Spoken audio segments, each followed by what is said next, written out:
Shabbat Shalom and greetings to you all. I hope you all had an awesome Thanksgiving and did not eat too much, though it's easy to do. While I was not anywhere in the vicinity, I certainly hope that Baruch had an amazing birthday and a great celebration with loved ones. Times that we get to celebrate with the people in our lives who have meaning to us should never be missed, my friends. We can never have too many. We can never let our fears and angers stop us from connecting.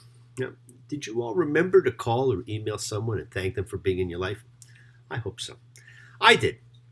And I received notices from people. And remember, nothing stops you from doing it anytime. We don't need a holiday for that. Friends, every religion, every society, every culture, every belief system contemplates the judgment of our actions in this life when it ends. Now, for some, there were 10 assessors who examined you. For others, just one.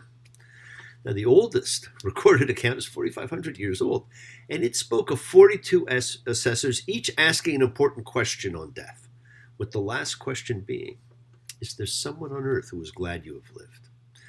Well, friends, when your time comes and you are asked, you can certainly guess, which most of us do, but you will only know if somebody tells you. Do not make the people that you love have to guess. Tell them now. And I want you all to know that you've made a difference in my life. Sharing your sacred time is a great gift that I truly cherish. So when you are asked, you won't have to guess. Now, just as we all gather to give thanks for what we have in life, thank those in your life who make a difference. It only takes a minute. We all have those few minutes. Just as every week when we gather to show gratitude and give thanks, as we ritualize and light our candles, share a cup of wine, a piece of bread, things which represent the gifts of life and sustenance and fellowship that we enjoy on a daily basis, but notice so rarely. It's that rare opportunity for us to bless both God and ourselves. And we do so as we light a candle where the flame reminds us that within each of us lives that divine fire that can illuminate the darkest of places and allow us to see everything. May the light that you light enable you to see the work that needs to be done and the awesome majesty of creation.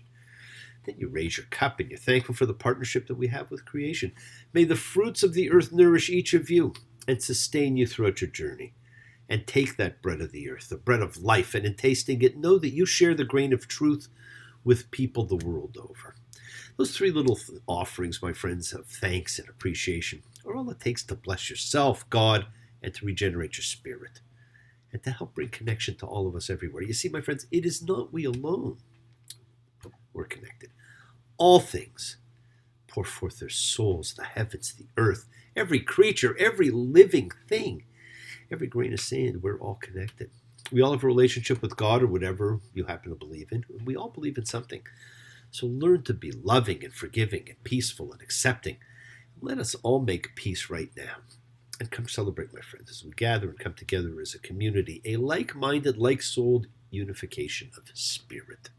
The collective consciousness of seekers coming together is showing a faith, of love, a community, a chavura, a fellowship, expressing our nature of kindness, compassion, thoughts, feelings, hopes, dreams, and wishes that unites us all. In this community house of spirit, Beth Ruach. So once again, please do go ahead and invite everybody you know, physically, psychically, emotionally, spiritually, to gather and share from Psalm 133, the Hine Matov. Come together. Hine Matov. Shevet Ahim Gam Yachad. Hine Matov. Shevet Ahim Gam Yachad. How good, how pleasant it is for brothers and sisters together. Community, community, community, together. And as a community, when we come together, let us all spread love, goodwill, and fellowship to the entire world, men and women together equally. Remember, friends, this is your setting aside just a little bit of sacred time in your own little sacred space to talk to whoever, whatever you happen to believe in. It is a part of your kavanah, your intention to the universe, your goodwill.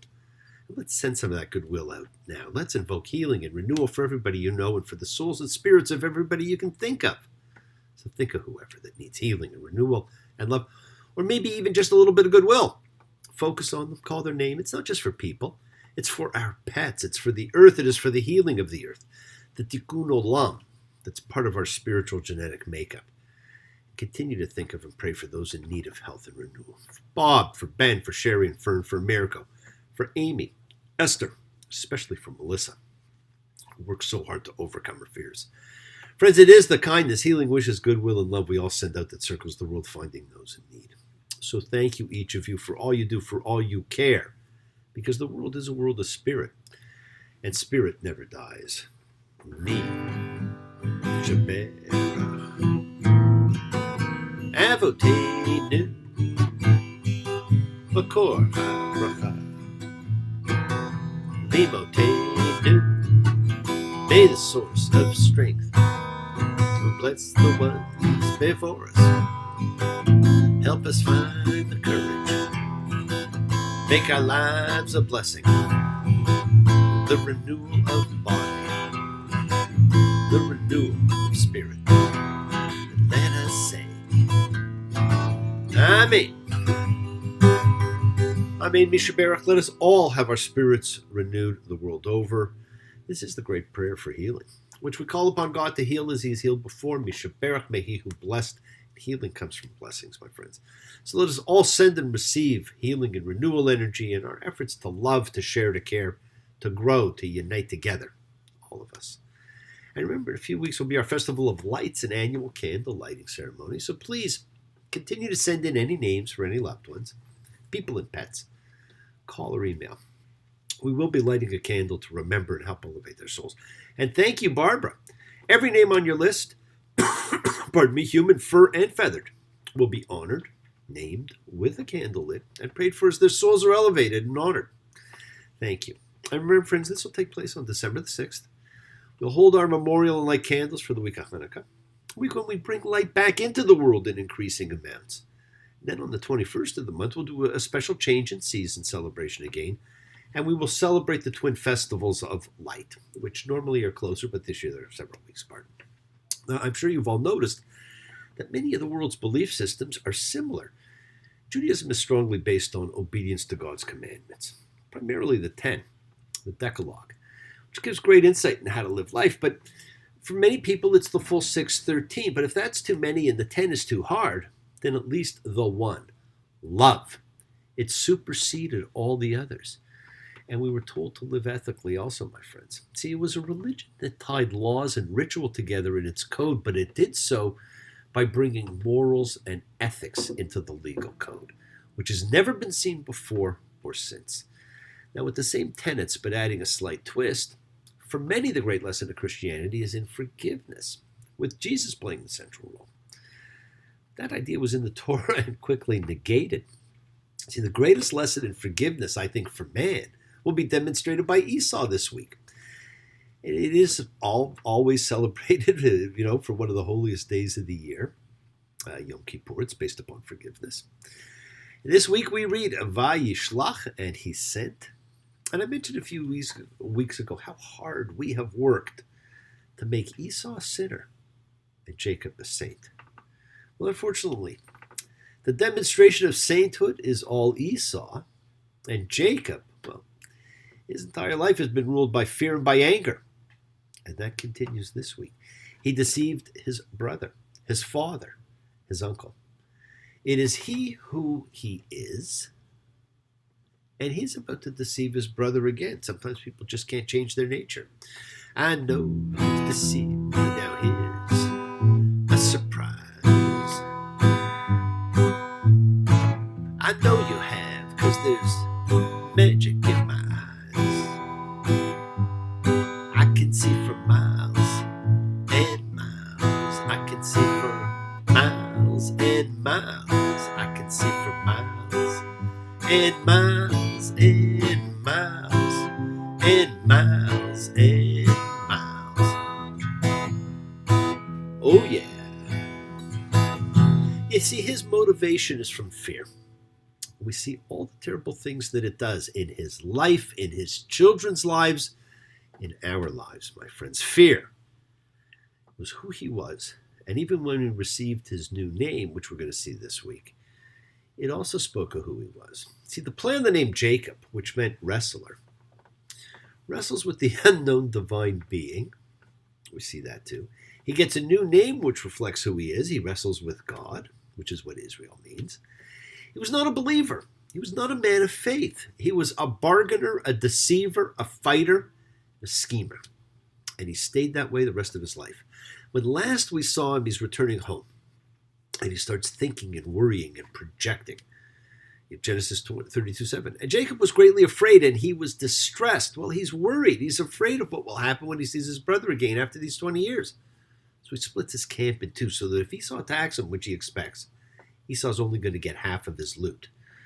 And seeing how Jacob splits his wealth, well, you can tell who he values and who he doesn't. He calls out to God. Genesis 32:12. Oh, save me from the hand of my brother, from the hand of Esau, for I fear him. He hasn't seen him in 20 years. He hasn't spoken to him. He doesn't know to fear. He's projecting how he would be if the roles were reversed. How often do we do the same thing, my friends? He prepares a huge bribe thinking it will appease the anger that Esau must have. But as you will see, the anger, the fear, the scheming and deceiving, they're all his. They're his projections. For he thought, let me placate him with the tribute that goes before me, and after I shall look on his face, perhaps he will show me a kindly face. So he splits his camp and hides them in two different spots. He goes back to the river alone. Now it's believed he's gone back to the same place as where he was when the dream of the ladder took place, that gateway to heaven, a place that must have really had special energy. Genesis 32:24. And Jacob was left alone, and a man wrestled with him until the break of dawn. We don't know who he fought with. We don't know who this man was. Was it a man? Was it God? Was it an angel? Was it a night spirit? We don't know. Now the spirit asked, what's your name? And he said, Jacob.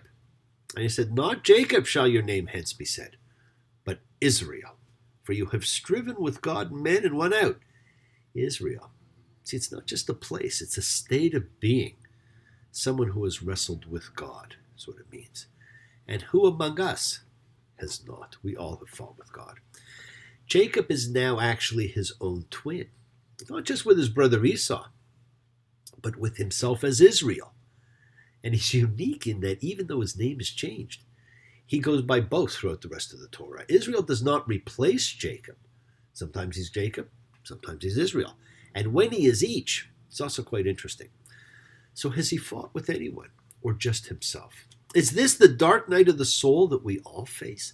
Is this his final look into that true mirror of self?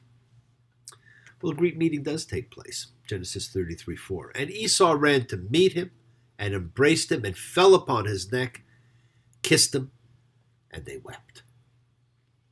What a fantastic scene. But there's an error here in the wording. The Masoretic text, which is the one most of us follow, has both brothers weeping, the verb showing a plural inflection. But some scholars have conjectured that the plural vav at the end of the verb is really just a scribal error. It's duplicated from the first letter of the next word in the text, in which case Esau alone weeps, with Jacob remaining impassive. That's quite a difference. Now, I know I'm harder on Jacob than many others are. I look at the facts, I look at the text and the Midrashim, and all that we are told of the evil of Esau, and I ask, is that the act of evil anger? No. That's the definition of forgiveness, my friends, and the complete example of the power of that forgiveness mechanism, the greatest gift God gave man, the one exercised on the holiest day of the year, but which so few of us really know how to exercise. So what does Jacob do? He tells him he'll meet with him, that they will go home together, but that Esau should go ahead, since Jacob will be slowed down by his wives and his children. So Esau agrees and he heads home. Jacob turns and runs in the opposite direction.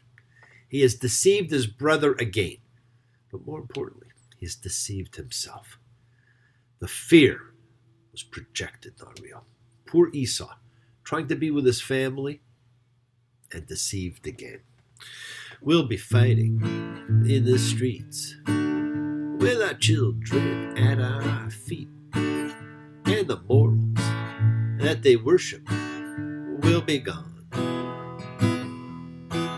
and the men who spurred us on sit in judgment of all wrong.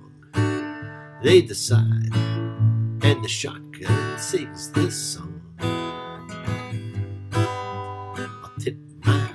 To the new Constitution, take a bow for the new revolution. Smile and grin at the change all around. Take up my guitar and play just like yesterday, and I'll get on my knees and pray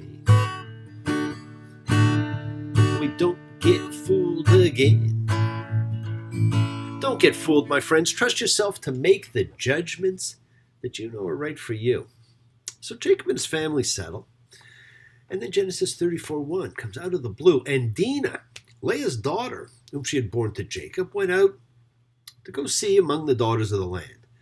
And Shechem, the son of Hamor, the Hivite, prince of the land, saw her and took her and lay with her and degraded her. Hey, who's this? We know about the 12 sons, the 12 tribes. Who's the girl?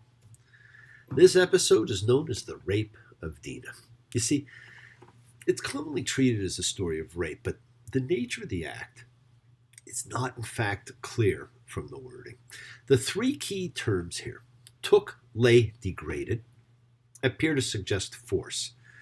But all three are used without such meaning in the Torah's laws concerning marriage and rape.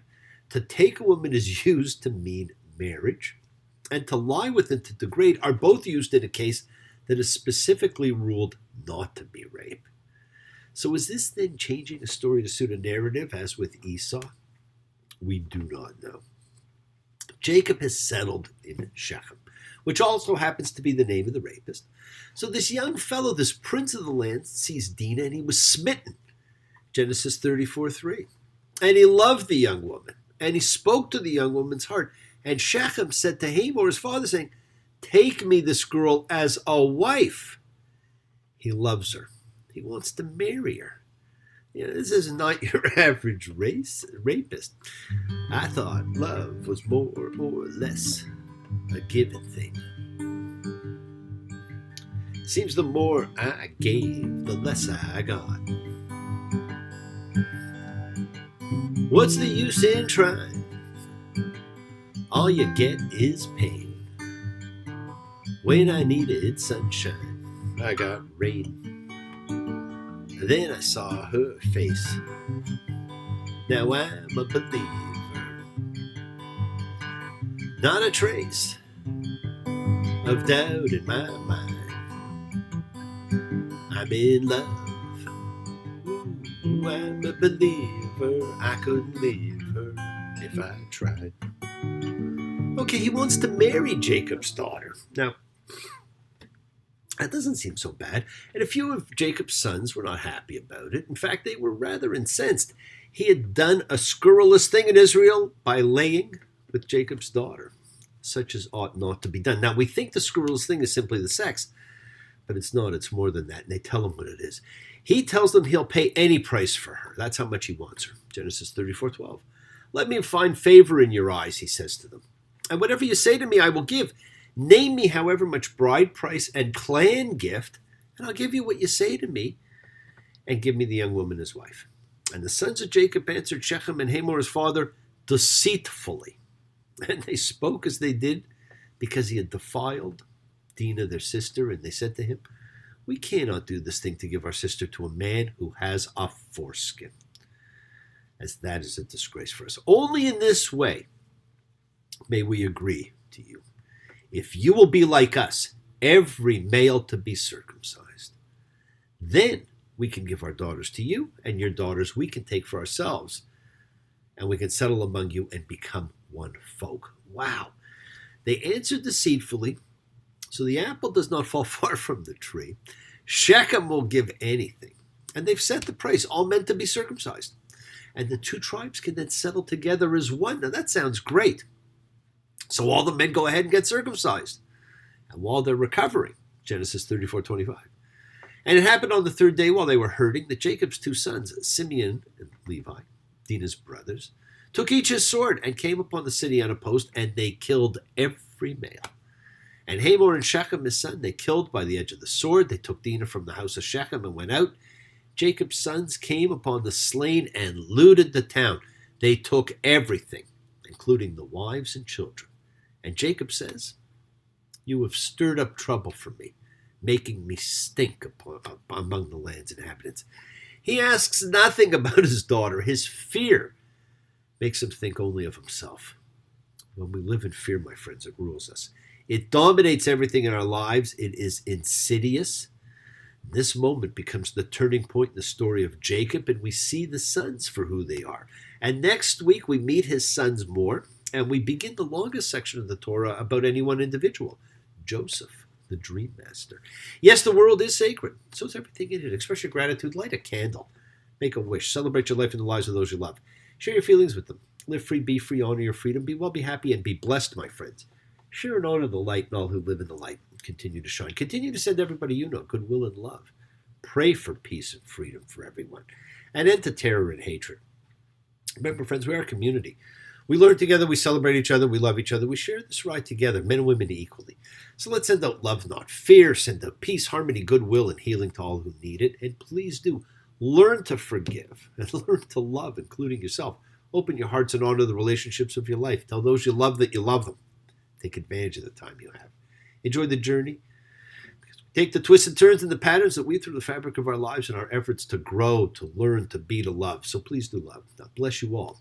Have a fantastic week, a week of love and light, a week of peace, a week of miracles.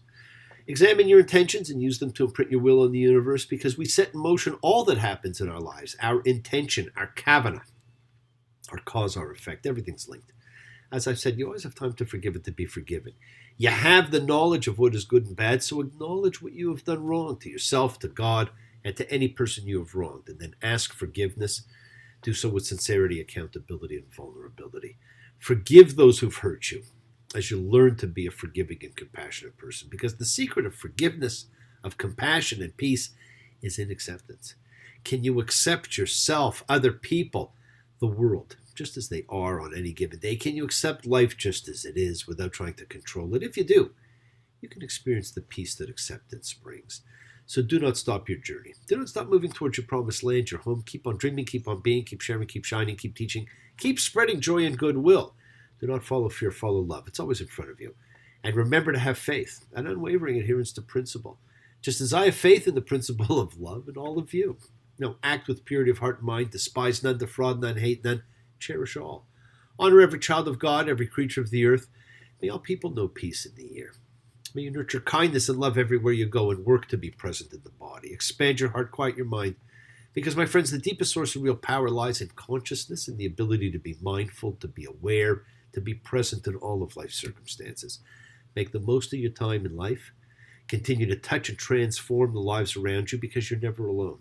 You're forever blessed and have the ability to bring blessings to everybody you meet. Health, love, renewal to everybody you come across. We're all energy. Energy cannot be destroyed. It can only be transformed. So, friends, use your power of your words to transform, to love, to bless. Be generous with them. Bless others. Bless yourself. Love with the heart. We're all part of a greater whole. Embrace love, not fear. Forgiveness, not anger. Be there for someone, because someone will always be there for you whether you know it or not. Continue to explore faith as it is for you and belief, and do not accept shame as a natural state. Whatever you feel others have felt, whatever you've experienced others have too. We share together, we learn together, we help each other. We are each of us trying to find love and acceptance and support. We all have or could have that special someone in our lives, so find them. Tell them what they mean, and remember, you're never alone on your journey to your promised land. You're being watched out for, so always be kind. Keep forgiving those you need to forgive, and keep asking forgiveness from those you need to ask forgiveness of. Do not get caught in fear and practice deceit. My friends, tell the truth. Tell the truth. Tell me, who's been fooling you? Tell the truth. Now who's been fooling who? Hear what I say, 'cause every word is true. You know, I wouldn't tell you no lies. Your time is coming, gonna be here soon. The whole world is shaking now. Can't you feel it? A new dawn is breaking now. Can't you see it? Tell the truth. No lies, no deceit. Now, peace to everyone, everywhere. Send in those names. And I'll see you all next time. Shabbat shalom and blessings to you all. Take care. Bye.